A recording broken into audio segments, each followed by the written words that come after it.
بُص، مش أنا أهلاوي، وبالنسبة لي القاضية دي يعني قمة انتصاراتنا الكروية، بس أنا مش فاهم فيلم ولاد رزق لمّا سمّى نفسه القاضية دي هو كان قصده إيه؟ هل ده آخر الأجزاء اللي هيعملوها؟ واضح جدًا إن مش ده اللي هيحصل، لإن أكيد يعني النهاية اللي قفل بيها الفيلم بتقول إن لازم يبقى في جزء رابع وخامس وعلى قد ما يقدروا، لإن النهاية الفينال كانت عالية جدًا. ففكرة تسمية القاضية إيه أنا مش فاهمها، والّا هي حاجة بقى من تركي آل الشيخ لمصالحة جماهير الأهلي زي ما بيقولوا.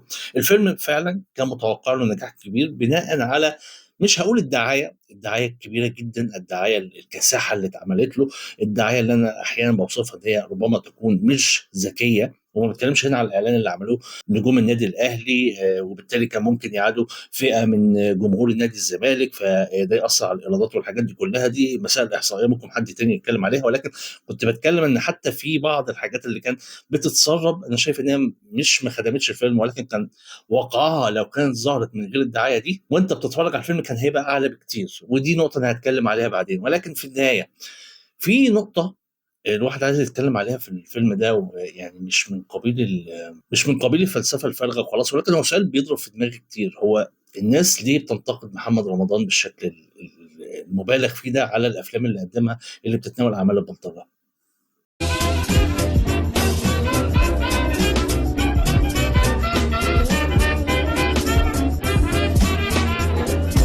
السلام عليكم، يا رب دايما تكونوا بصحة وخير. فيديو جديد من فخر فيلم عن واحد من أشهر وأكبر الإنتاجات في عالم السينما العربية، ربما في سنة 2024 وربما في سنوات سابقة ولاحقة، نظرا للميزانية الكبيرة جدا والكاست العالي جدا. فيلم ولاد رزق الجزء الثالث اللي تم حشد كل عناصر النجاح ليه، وهو فعلا يعتبر نجح، ولكن ما اظنش انه اكيد نجح تجاريا، لان ما اظنش ان كم الايرادات اللي هيجيب على مستوى العالم العربي اكيد هتجيب جزء من الميزانيه اللي كانت محطوطه له. الفيلم مضمون هو استكمال لمغامرات عائله ولاد رزق، وازاي ان هم دايما بيختاروا اتجاه الاجرام او النصب والسرقه على حل مشاكلهم حتى لو كانت مشاكل مؤقته، وده اللي بيحصل هنا مع ظهور او استعاده الشخصيه اللي بيقوم بها سيد رجب من الجزء الاولاني للجزء الثالث، وتعتبر هي تقريبا محور الاحداث.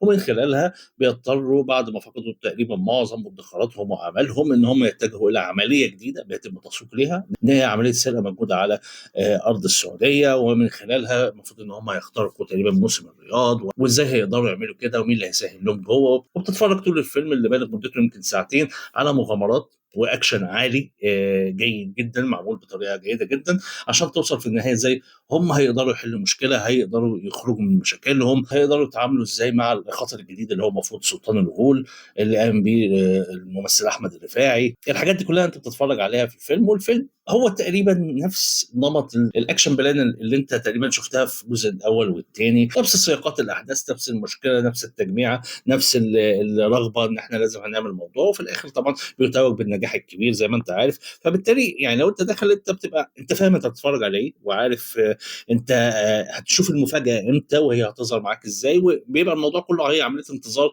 ان انت هتشوف الحاجات اللي انت متوقعها هتشوفها امتى على الشاشه. عوامل الانتقاد اللي ممكن توجه للفيلم هي فكره ترويج البلطجه واسلوب الحياه، ولكن دي نقطه فيها خلاف شديد ما بين الناس، انا نفسي حتى مش واخد موقف فيها، ولكن خليني اجل النقطه دي بعدين. النقطه الثانيه، الفيلم بيستخدم للترويج لمدينه الرياض والنهضه اللي معموله في السعوديه في الفتره الاخيره، وده حاجه يعني متعارف عليها حتى في الافلام الاجنبي، فيلم فاست اند فيوريوس وفيلم مش امبوسيبل لما تم ترويجهم واستخدامهم للترويج لمدن دبي وابو ظبي. فالفيلم من هنا تم استخدام الموضوع ده، وهو بصراحه كان معمول بطريقه ذكيه جدا، ولكن يعني كان فيها عيب واحد بالنسبه لي وانا بتفرج. يعني طول فتره الاكشن اللي اعتقد استغرقت يمكن نص ساعه او اكتر، انا كنت عمال بسال ازاي المفروض حدث كبير بيتم في مدينه كبيره، عاصمه كبيره جدا لاحد اكبر الدول العربيه، ومغامرات، وازاي بيخطفوا تايسون فيوري، وازاي المطاردات بتدور في شوارع الرياض. كل الكلام ده كله معمول بطريقه وتصوير جيد جدا، وحبكه ظريفه مبلوعه علينا الى حد ما، ولكن في الوقت ده كله مفيش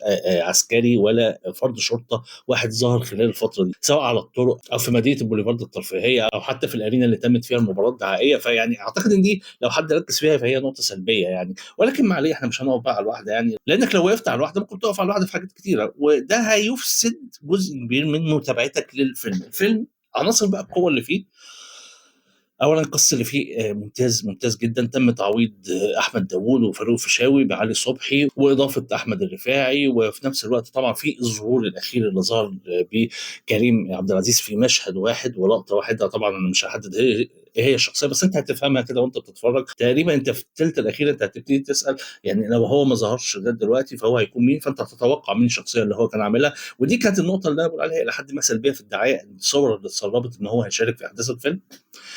دي لو ما كانتش راحت الفيلم او اللقطه اللي هو ظهر فيها في الاخر دي كانت هتروح في حته تانيه، غير ان هي اساسا رايحه في حته تانيه. يعني مش عايز اقول لك، قبل ما ادخل الفيلم وانا داخله متاخر كنت دايما عمال اقرا على السوشيال ميديا ان هيحصل الناس اللي دخلت قاعات السينما وهي بتتفرج اول ما ظهر الناس بدات بالتسقيف وبدات بالتهليل لمجرد ظهور كريم عبد العزيز في فيلم فيه اساسا ممثلين تقال قوي. يعني احمد عز جماهيريا، عندك اسر ياسين، عندك محمد ممدوح سيدك، في ممثلين تقال بس مجرد ظهوره انا حسب ما قريت ناس كانت بتسقف. وانا فعلا في دوله عربيه هنا وانا في قاعه السينما، وبعد ما هو ظهر فعلا القاعه سقفت.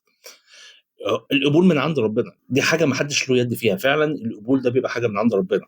مجرد ان هو ظهر، مش عايز اقول لك غطى على الناس كلها، بس احتفاء واحتفال من الجماهير العاديه اللي دفعت تذاكر ان هو ظهر على الشاشه.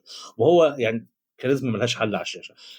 الشخصيه بتاعته لو تم استغلالها في الجزء اللي جاي هتنقل الفيلم في منطقه تانية خالص خالص. يعني ده مبدئيا كده نعدي بقى النقطه دي. على مستوى الاداءات، احمد عز مفيش جديد، عمرو يوسف يعني مفيش جديد وانت بتتفرج عليه.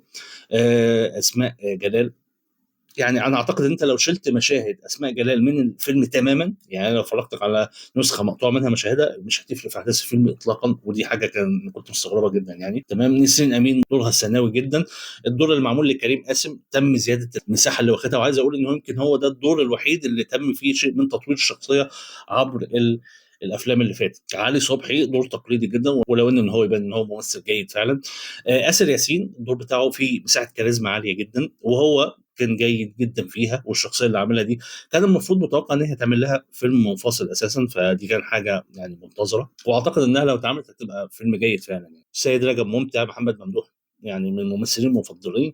المفاجاه اللي موجوده في الفيلم ده انا بعتبر المفاجاه دي حاجه كده هديه كالعاده.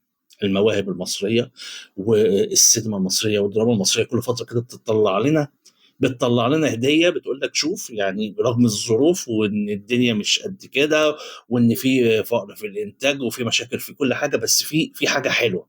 الحاجه الحلوه دي واللي انا من اول ما شفته في مسلسل الاختيار الجزء الاول قلت ده حاجه حلوه، هو احمد الرفاعي. ممثل حلو حلو حلو فعلا فعلا. عنده الكاريزما، عنده الموهبه، عنده مساحه الحضور، عنده الفهم حتى للشخصيه. الشخصيه اللي بتاعته في الفيلم هي مفاجاه، سواء شخصيه سلطان الغول او حتى التطور اللي انت هتكتشفه مع الاحداث فيها. ممتع ممتع ورائع. وانا بعتبر ان المشاهد بتاعته ودوره هو في الفيلم بالنسبه لي كان هو الميزه الكبيره قوي اللي كانت موجوده في الفيلم ده والمتعه الكبيره. النقطة بقى اللي أنا بدأت أتكلم عليها في الأول وفي الآخر عايز يعني أدردشها معاك وكده، هو إحنا ليه بننتقد محمد رمضان بصورة شديدة جدا على أفلام البلطجة؟ فيلم ولاد رزق هو تمثيل حقيقي للأفلام اللي اللي بتحتفي بالبلطجيه او اللصوص او الحراميه. لو احنا بنحكم على الافلام بمعايير اخلاقيه الفيلم يعتبر غير مقبول، ولكن احنا ما بنعملش كده. بل عايز اقول ان في حاله من الاحتفاء الشعبي بالافلام اللي زي كده، بدليل ان واحد من اشهر واهم واجمل افلام عادل امام هو سلام يا صاحبي، وده فيلم كله عباره عن حراميه. تمام.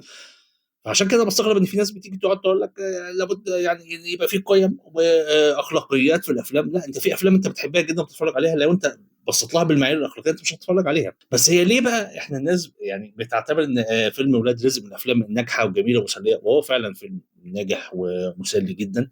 ولكن ليه بقى الاحكام الاخلاقيه احنا بنصدرها وبنتعسف فيها ناحيه واحد زي محمد رمضان، رغم ان هو لحد ما في الفترات الاخيره بيحاول يتنوع في الادوار اللي بيعملها. لكن كان في حد مره كاتب قال لك ان هو ربما يكون جاي من خارج الدوائر او القنوات الرسميه المتعارف عليها في عالم الانتاج السينمائي، مش جاي تبع منتجين معروفين، وهو ظهر وفرض نفسه واسمه، بالتالي الى حد ما بيعامل خارج عن المنظومه اللي متعارف عليها او المقبوله، المساحات المقبوله اللي هي داخل الدراما. دي حاجه يعني ده راي مكتوب، وانا طبعا ماليش اطلاع على الدوائر او الاوساط دي، ولكن في حاجه من حالات العداوه.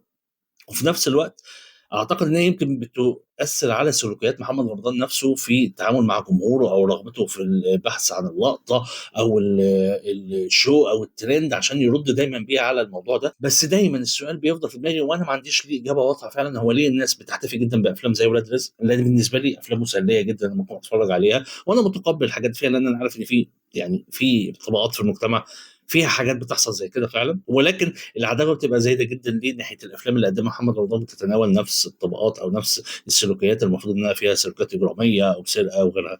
دي حاجة من الحاجات اللي أنا مش يعني ما عنديش إجابة واضحة ليها، ولكن في النهاية فيلم ولاد رزق من الأفلام اللي اتصرف عليها وبان الصرف عليها، وكانت نتيجة جيدة إلى حد كبير على الشاشة. الفيلم مسلي جدًا، جدًا، ممتع، رغم ما باقول لك إن أنت قاعد بتتفرج، أنت تقريبًا متوقع كل حاجة. أنا فيلم ولاد رزق الأولاني كان من الافلام اللي باعتبرها جيده، بس انا الفيلم التاني انا بعتبره احسن فيلم فيهم لغايه دلوقتي، حتى بعد ما شفت التالت. يعني الفيلم التاني بتاعهم والاضافه بتاعت خالد الصاوي والمساحه اللي خدها واللعب اللي لعبها مع محمد ممدوح، الفيلم ده بالنسبه لي انا بعتبره في تقييمي انا من احسن افلام السلسله بالنسبه لي. ولكن انا اتمنى ان السلسله تستمر، لان فيها افكار جديده، فيها حاجات كتيره قوي ممكن تتعمل، في شخصيات تانية ممكن يتعمل لها شغل ممتاز. حتى الشخصيات الثانويه، وانا بعتبر دايما ان قوه السلسله دي في شخصيات الفيلنز او الاشرار اللي المفروض ان هم موجودين في الفيلم، لكن يعني الفيلم كله اشرار اصلا، او الادوار التانية. يعني انت الادوار التانية التسكين اللي بيحصل فيها تسكين رائع، رائع لحد كبير. انت بتجيب سيد رجب، بتجيب محمد ممدوح، بتجيب خالد الصاوي، بتجيب هنا